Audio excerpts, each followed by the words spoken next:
मैं तो अखिलेश को कहता हूँ, सपा को कहता हूँ, कांग्रेस कहता हूँ, सब क्या कोशिश करते हैं किसी तरह हिंदुस्तान में हिंदू मुस्लिम दंगा हो जाए, जो पिछले 10-12 सालों से नहीं हुआ, दंगा फिर से हो जाए। 2014 के बाद से हिंदुस्तान में दंगे नहीं हो रहे हैं।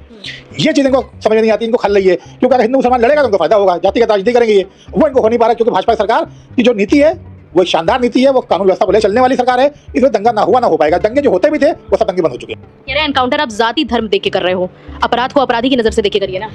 ऐसा कुछ नहीं है, कानून सबके लिए बराबर है और जो कार्रवाई होती है वो सबके बराबर से होती है, वो चाहे हिंदू हो, चाहे मुस्लिम हो, किसी धर्म का हो। अच्छा, क्या अगर कांग्रेस की सरकार होती, सपा की सरकार होती और ये केस होता तो कितनी जल्दी सुनवाई होती? बरसों बीत जाते जैसे पहले बीते हैं। लोगों को इंसाफ नहीं मिला, लोग इंसाफ के आगे मर गए और अपराधी कोई अतीक बन गया, कोई मुख्तार बन गया, तो कोई फला बन गया, कोई धमाका बन गया। लेकिन इंसाफ हुआ है उत्तर प्रदेश के अंदर, गरीब लोगों पर इंसाफ जो हुआ है, उनके साथ जो कि कांग्रेस और सपा नहीं कर पाई थी, वो भाजपा सरकार ने किया इंसाफ। अच्छा, लोग अक्सर कहते हैं जब से भाजपा की सरकार आई तब से भारत का जो मुसलमान है वो सुरक्षित नहीं है, लेकिन जब ऐसे केसेस आते हैं, जब ऐसे तरुण वाले आते हैं, सूर्या के केसेस आते हैं, तब क्यों नहीं डरते? अगर भारत के मुसलमान सुरक्षित नहीं है तब उनका डर कहाँ चला जाता है? भारत के मुसलमान सुरक्षित नहीं है तो फिर कहाँ सुरक्षित है? मुझे ये बता दें, सीरिया सुरक्षित है कि ईरान के सुरक्षित है कि इराक के सुरक्षित है, या हमारा पड़ोसी पाकिस्तान वहाँ के सुरक्षित है, या बांग्लादेश के सुरक्षित है?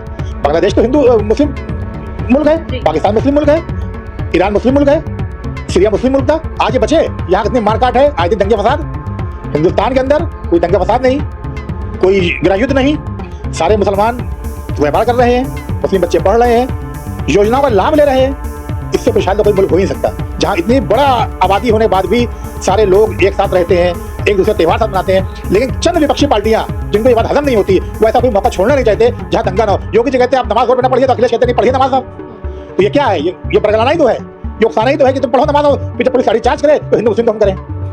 तो इस तरह के लोगों से जनता को होशियार रहना है और आने वाले 2027 चुनाव में इनको इनकी औकात तक पहुंचाना है।